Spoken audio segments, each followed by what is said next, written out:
తెలుగు చలనచిత్ర రంగంలో వైఎస్ కుటుంబానికి ఘటంలేని ఫ్యామిలీ మొదటి నుంచి పొలిటికల్ సపోర్ట్ ఇవ్వడం తెలిసిందే. ఉమ్మడి ఏపీలో 1989 ఎన్నికల సమయంలో రాజీవ్ గాంధీ నాయకత్వంలో కాంగ్రెస్ పార్టీలో కృష్ణ జాయిన్ అయ్యారు. ఆ సమయంలో ఏలూరు పార్లమెంటు నియోజకవర్గం నుంచి పోటీ చేసి ఎంపీగా కూడా గెలవడం జరిగింది. దీంతో అప్పటి నుంచి కృష్ణకి వైఎస్ రాజశేఖర రెడ్డితో మంచి స్నేహబంధం కుదిరింది. అయితే ఆ తర్వాత సుదీర్ఘంగా రాజకీయంగా రాణించలేకపోయినా కానీ కృష్ణ సినిమాలో బిజీ అయిపోయారు. అయినా కానీ రాజకీయంగా వైఎస్ రాజశేఖర రెడ్డి చేసే అనేక పనుల్లో కృష్ణ ప్రత్యేకంగా అభినందించేవారు. ఒక కృష్ణ మాత్రమే కాదు, ఆయన కుటుంబంలో ఆదిశేషగిరిరావు కూడా రాజకీయంగా వైఎస్ ఫ్యామిలీతో ట్రావెల్ అవ్వటం జరిగింది.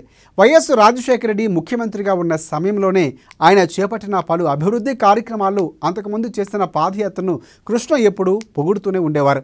ముఖ్యంగా ఆరోగ్యశ్రీ పథకం గురించి మాట్లాడుతూ వైఎస్ పాలనను ఎంతగానో అభినందించే వాళ్ళు వైఎస్ మరణించిన సమయంలో కూడా కృష్ణ ఎంతగానో బాధపడడం జరిగింది.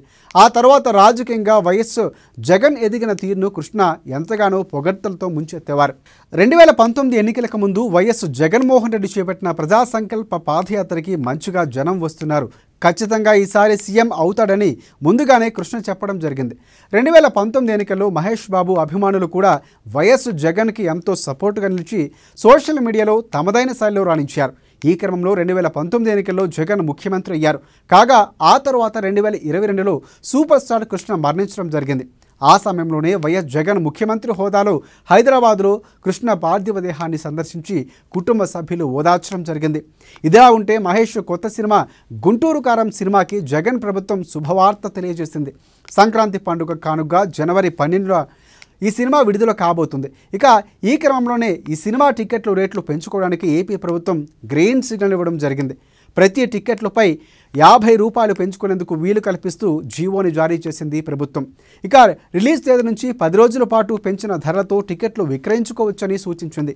గుంటూరు కారం సినిమా ఫ్రీ రిలీజ్ ఈవెంట్కి తెలంగాణ ప్రభుత్వం అనుమతి ఇవ్వలేదు. జనవరి 6వ తారీఖు అధికార తేదీ ప్రకటించినా కానీ చివరి నిమిషంలో హైదరాబాద్ పోలీసులు అనుమతులకు నిరాకరించారు. ఈ క్రమంలోనే భద్రత కల్పించలేమని చేతులెత్తేశారు. అటువంటి పరిస్థితుల్లో ఆంధ్రప్రదేశ్ రాష్ట్రంలో మహేష్ బాబు గుంటూరు కారం ఫ్రీ రిలీజ్ ఈవెంట్కి జగన్ ప్రభుత్వం అనుమతులిచ్చి ఆదుకోవడం జరిగింది. జనవరి 9వ తారీఖు గుంటూరులో ఈ కార్యక్రమం ఘనంగా జరిగింది. ఈ సందర్భంగా కార్యక్రమం విజయవంతం కావడంతో మహేష్ తన స్పీచ్ చివరిలో ఏపీ ప్రభుత్వానికి కృతజ్ఞతలు తెలియజేశారు. త్రివిక్రమ్ దర్శకత్వంలో మహేష్ బాబు హీరోగా నటించిన ఈ చిత్రంలో శ్రీలీల, మీనాక్షి చౌదరి హీరోయిన్లుగా నటించారు. తల్లి కొడుకు సెంటిమెంటు నేపథ్యంలో ఈ సినిమా చిత్రీకరించడం జరిగింది. మహేష్ బాబు తల్లి పాత్రలో రమ్యకృష్ణ నటించారు. గుంటూరు కారం సినిమాకి సంబంధించి విడుదలైన పాటలు, పోస్టర్లు, టీజర్, ట్రైలర్ ఇలా అన్నీ కూడా ప్రేక్షకులు ఎంతగానో ఆకట్టుకోవడం జరిగింది. దీంతో సంక్రాంతి పండుగ కానుగా విడుదలవుతున్న గుంటూరు కారం సినిమా విజయం సాధించాలని ఫ్యాన్స్ కోరుకుంటున్నారు.